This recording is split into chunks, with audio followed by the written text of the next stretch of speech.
Hello guys! Welcome to the second part of this video, entitled, The Philippine Presidents. In the first part, we got to know the first 8 presidents, starting with Emilio Aguinaldo, followed by Manuel L. Quezon. Jose P. Laurel came next, then Sergio Osmeña Sr. The 5th president was Manuel A. Rojas, then Elpidio R. Quirino. Ramon Magsaysay followed as the 7th president, and the 8th was Carlos P. Garcia. And now, let's get to know the next presidents of the Philippines, starting with Diosdado Macapagal was the 9th president of the Philippines, serving from 1961 to 1965. He was born on September 28, 1910, in Lubao, Pampanga, and was known for his social and economic reforms during his presidency. Macapagal started his political career as a lawyer and professor before being elected to Congress in 1949. He later served as vice president under Carlos P. Garcia from 1957 to 1961 before being elected president in 1961. During his presidency, Macapagal implemented several economic and social reforms aimed at reducing poverty and promoting economic growth. He introduced the Agricultural Land Reform Code, which aimed to redistribute land to farmers and promote rural development. He also established the Social Security system and the Philippine Veterans Bank to provide financial assistance to retirees and veterans. One of Macapagal's most significant achievements was his decision to change the date of Philippine Independence Day from July 4 to June 12, to recognize the country's independence from Spain on that date in 1898. This move helped to emphasize the country's national identity and reduce its ties to the United States. After leaving office, Macapagal continued to be involved in politics and served as a member of Congress and ambassador to several countries. He passed away on April 21, 1997, at the age of 86. Ferdinand E. Marcos was a Filipino politician who served as the 10th president of the Philippines from 1965 to 1986. Marcos was born on September 11, 1917, in Sarat, Ilocos Norte, and began his political career as a member of the Philippine House of Representatives in 1949, and later served as a senator from 1959 to 1965. In 1965, he was elected President of the Philippines in a highly contested election. As president, Marcos declared martial law in 1972, which allowed him to rule by decree and gave him extraordinary powers, including the ability to suspend the writ of habeas corpus and arrest political opponents without charge. His administration was characterized by authoritarian rule, corruption, human rights abuses, and suppression of political dissent. Marcos was ousted from power in 1986 in a peaceful revolution that became known as the People Power Revolution. The revolution was sparked by allegations of election fraud during the 1986 presidential election, in which Marcos claimed victory. The opposition, led by Corazon Aquino, challenged the results and launched a peaceful protest movement that eventually led to Marcos's ouster. Marcos's legacy is highly contested in the Philippines. Supporters of Marcos argue that he modernized the country and brought stability and economic growth, while opponents point to his authoritarian rule, corruption, and human rights abuses. The Marcos family has faced legal challenges and allegations of corruption, and Ferdinand's widow, Imelda Marcos, was convicted of graft in 2018. Nevertheless, Marcos remains a polarizing figure in the Philippines and continues to influence Philippine politics and society to this day. Corazon Aquino was a prominent Filipino politician who served as the 11th president of the Philippines, from 1986 to 1992. She was born on January 25, 1933, in Tarlac, and graduated from the College of Mount St. Vincent in New York with a degree in mathematics. Aquino became involved in politics after her husband, Benigno Ninoy Aquino Jr., a prominent opposition leader, was assassinated in 1983. She became the leader of the opposition against the dictatorship of President Ferdinand Marcos and eventually ran for president in the 1986 snap elections. Aquino won the election, which was marred by fraud, and became the first female president of the Philippines. Her presidency was characterized by efforts to restore democracy, including the drafting of a new constitution and the establishment of a democratic government. Aquino's presidency also faced challenges, including several attempted coups, natural disasters, and economic difficulties. However, she remained popular and respected by many Filipinos for her commitment to democracy and human rights. After leaving office in 1992, Aquino continued to be involved in politics and social causes until her death on August 1, 2009, due to colon cancer. She remains an iconic figure in Philippine history and is often referred to as the mother of Philippine democracy. Fidel V. Ramos is a former Filipino military officer and politician who served as the 12th President of the Philippines, from 1992 to 1998. He was born on March 18, 1928, in Lingayen, Pangasinan, and graduated from the United States Military Academy at West Point in 1950. Ramos served in the Philippine military for many years, rising to the rank of general and serving as Chief of Staff of the Armed Forces of the Philippines. He played a key role in the 1986 People Power Revolution, which ousted President Ferdinand Marcos and restored democracy in the Philippines.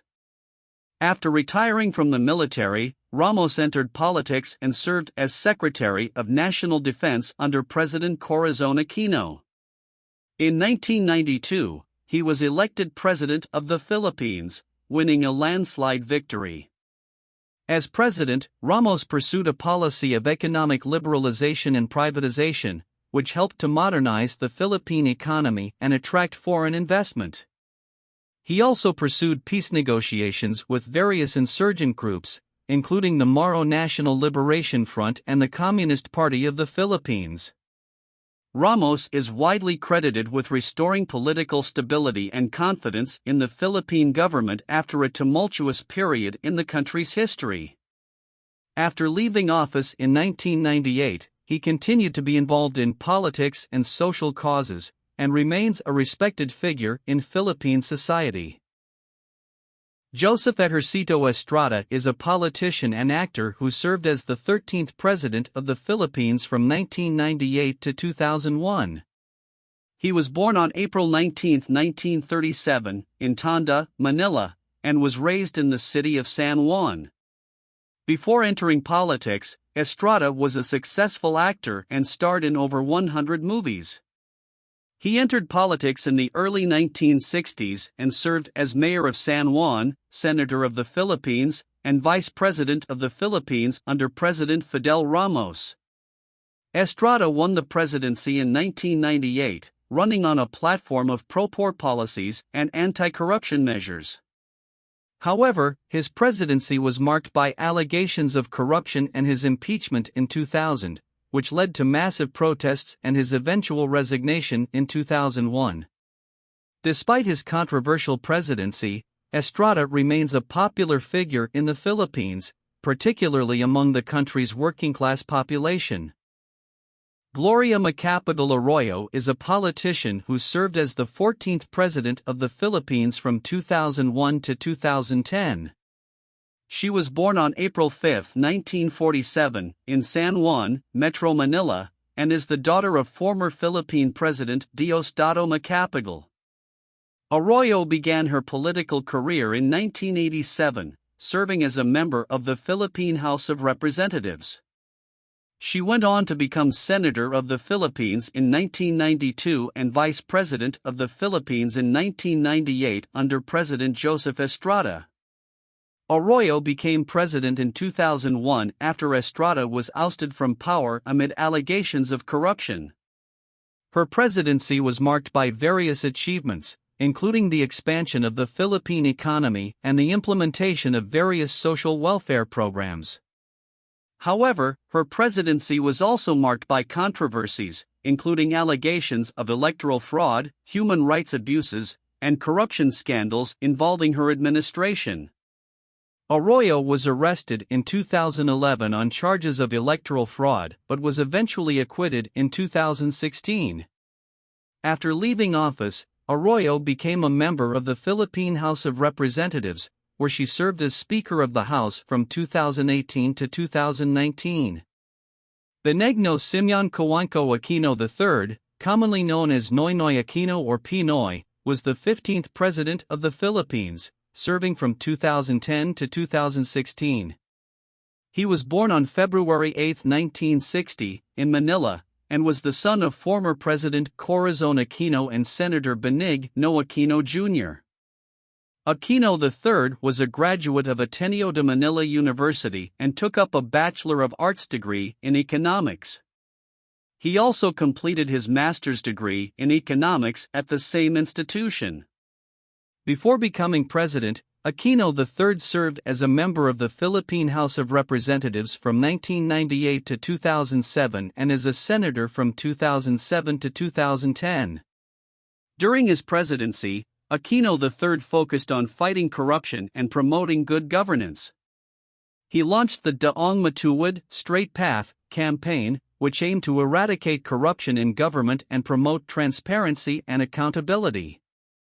He also pursued several economic reforms, including increasing government spending on social services, promoting tourism, and investing in infrastructure development.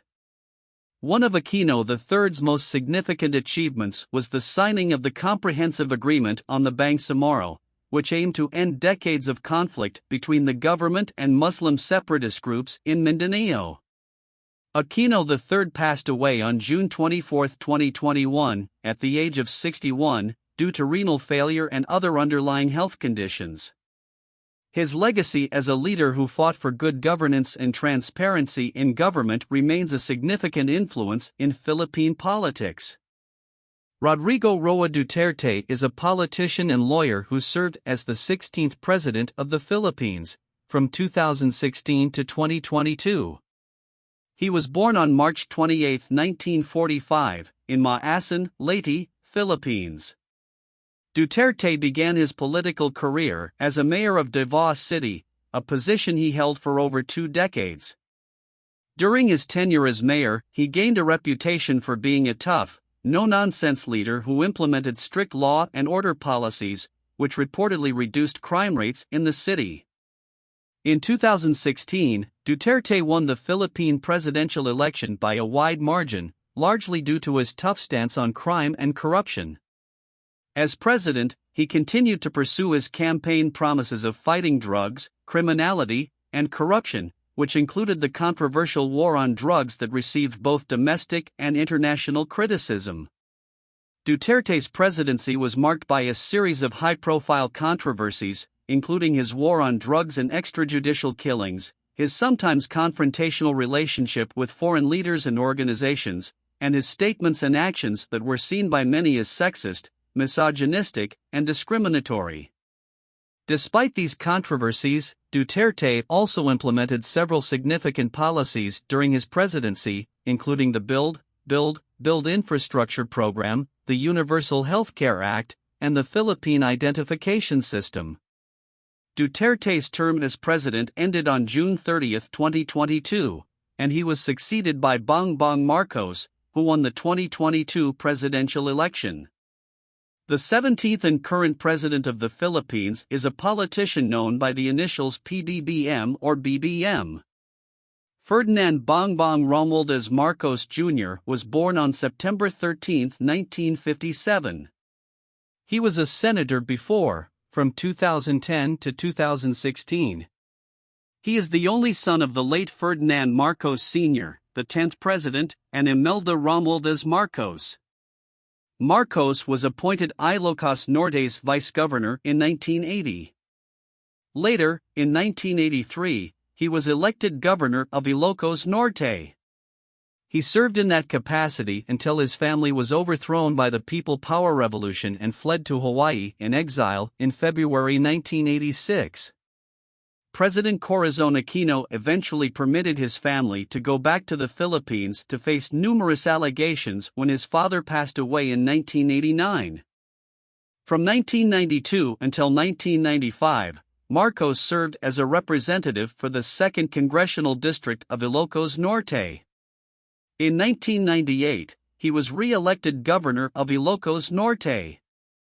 He served as a representative for the next 9 years before returning to it as a senator for the Nacionalista Party from 2010 to 2016.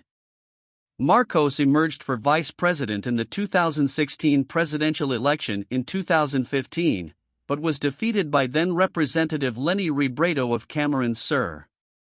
On October 5, 2021, Marcos posted a video on Facebook and YouTube to formally announce his bid for the presidency of the Philippines. He was supported by his previous party, the Kilosang Bagong Lipunan, and campaigned under the banner of the Partido Federal ng Pilipinas. On November 16, Marcos announced Sara Duterte, the mayor of Davao City and daughter of President Rodrigo Duterte, as his running mate. The team of Marcos and Duterte was dubbed Uniteam in line with the campaign's unifying theme. Anti-Marcos petitions totaled 7 were submitted. 1 petition sought to label Marcos a nuisance candidate, 3 petitions sought to have his certificate of candidacy, COC, revoked, and 3 petitions sought to have him declared ineligible. The majority of petitions are based on Marcos's 1995 tax return filing failure conviction. 3 requests for disqualification were combined and raffled off to the 1st Division of the Commission, while 3 more petitions were sent to the 2nd Division. Additionally, the 1st Division received the last petition. The petitions were rejected by Marcos as being unfounded complaints and smear campaigns. On May 25, 2022, Marcos and Vice President-elect Sara Duterte were declared the winners of the Philippine presidential election. Vice President Leni Robredo, Marcos's closest competitor, won more about 15 million votes, but Marcos received almost 16.5 million more. Since the Fifth Republic's inception in 1986, he was the first presidential contender to win a majority of the vote. Marcos has characterized himself as having conservative and Machiavellian political views. According to media accounts, he is a populist. Although he has sought deeper connections with China, he has been compared to Duterte as being more pro-American in terms of foreign policy. And now you know. If you like this video, consider liking, subscribing, and don't forget to click the notification bell for more video updates. Thank you.